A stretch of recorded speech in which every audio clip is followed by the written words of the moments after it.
All right, guys, welcome to Left Hand Brewhouse. I have with us today the Vice President of Brewing Operations, Joe the Show Schiraldi. Say hi to the kids, Joe. Hi, kids. Hey, Joe, so in the brewhouse, what the hell happens here? There's quite a bit that goes on here.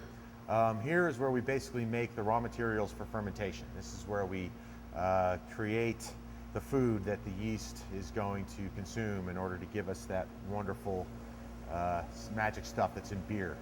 So you mentioned the yeast. How many ingredients are we using here in the brewhouse specifically? There's 4 principal ingredients to beer. Malted barley, hops, water, and yeast. And how are we going to apply them here in the brewhouse, Joe? Well, what we're going to do first is, above me here, is the grist hopper.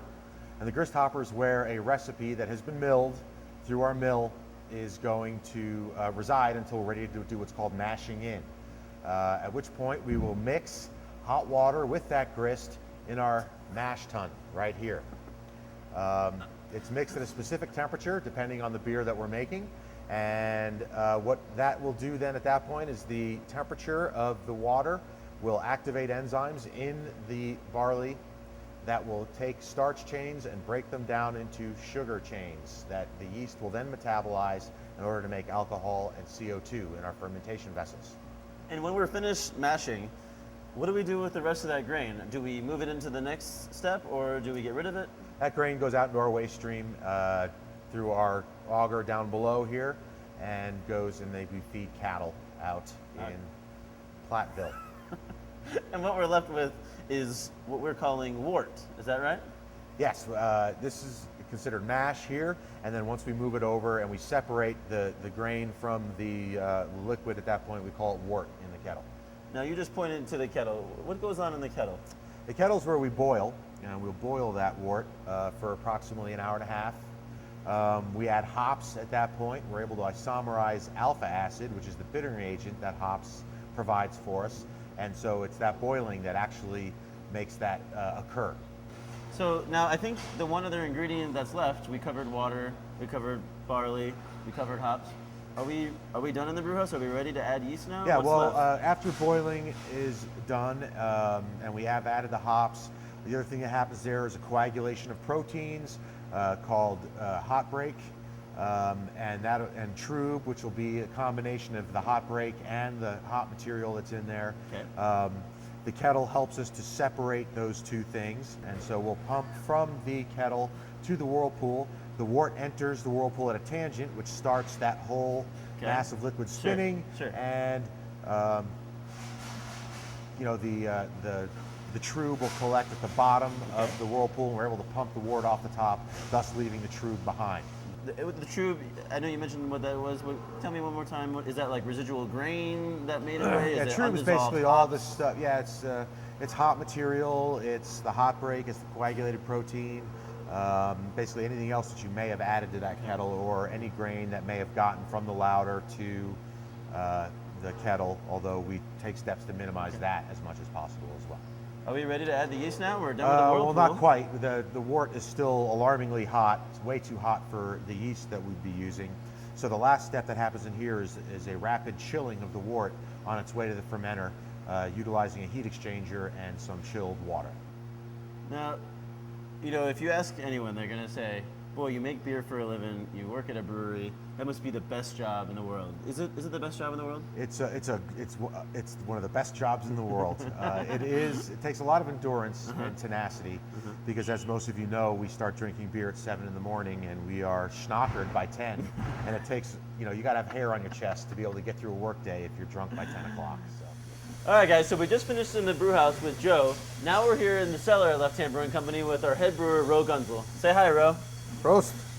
All right, Ro, so we just finished up in this brew house. What actually goes on here in your cellar? Well, after we produce all that sweet, sugary wort in the brew house, we pump it in here. The yeast is already in these tanks. We pump that wort in, and the yeast starts eating all those sugars and producing more yeast cells.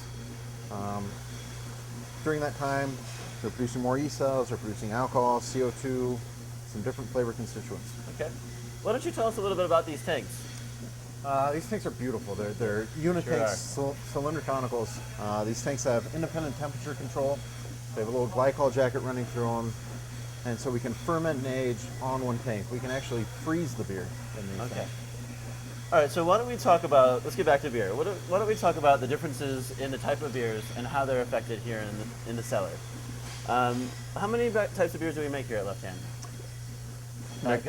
Sorry. We have a lot of SKUs. We make a lot of different beers here. Okay. Primarily, we have 3 different yeast strains that we work with here in the cellar. Okay. So we have an ale strain, we have a wheat strain, and we have a lager strain. Okay. The ale strain, majority of our beers are made with that. That's a fast fermenting, about 5 days, about 10 days maturation after that. Produces a fuller, more estery, fruity beer. Okay. We also use a lager strain, which produces a very clean, very little fermentation characteristic beer. All the malt, all the hops come through in that. And then we also produce a Weiss beer. And we use a special yeast in that, in the haystack, that produces all the banana and the clove. Okay. As that yeast is sitting there trying to rebuild and reproduce, it produces all these other building blocks that create banana, clove, bubblegum, smoke characteristics. Very cool. Well, how would you describe the yeast? I mean, is it slimy like I would guess yeast is?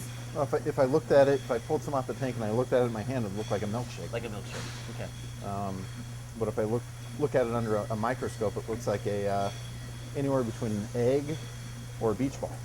Okay, so we've got this milkshakey yeast, and we can only use it one time for each batch of beer, or what do we do here at Left Hand? No, we do serial pitching, so we'll pull it off of a fermented tank of beer. Okay. We'll put it in another tank, move fresh wort off the brew house in here, and ferment another batch. And we'll do that several times before propping up new yeast. Okay. Very cool. So now the yeast is in there. What are the primary goals of pitching yeast into wort? Yeast has a beautiful life. Its only goal, its only reason for living is to reproduce. Okay. And during that reproduction, it consumes all these great sugars that we provide the yeast, All right. turning those sugars into more yeast cells, but Got also it. alcohol and CO2, and some other flavor constituents as well. Okay, so there's CO2 being released, there's alcohol being released. Thank God for that. What happens to all that CO2 gas? Does it just stay in the tank? Is that the carbonation that I drink when I drink a beer? For the most part here, we drive off all the CO2, just let it go to atmosphere, it just bubbles out. Okay. Okay, so it's finished. We've either discarded the yeast or we put it in for the next batch.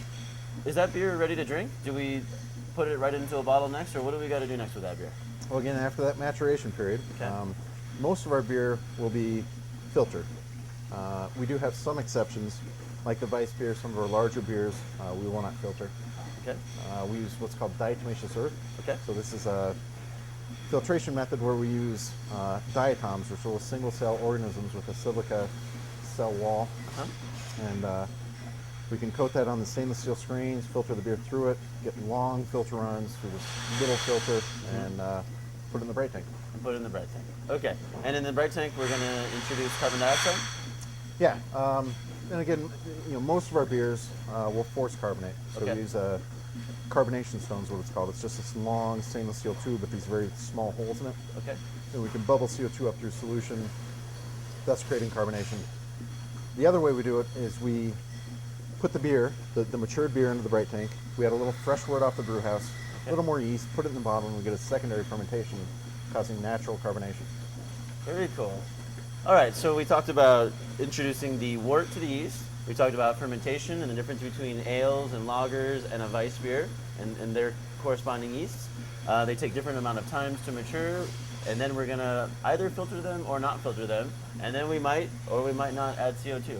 It sounds like you got a lot of decisions to make here in the house, bro. There's so many variables that we can play with based on what beer we're trying to make. Everything from the formatted ingredients that go into beer, plus how we process it out here, Okay.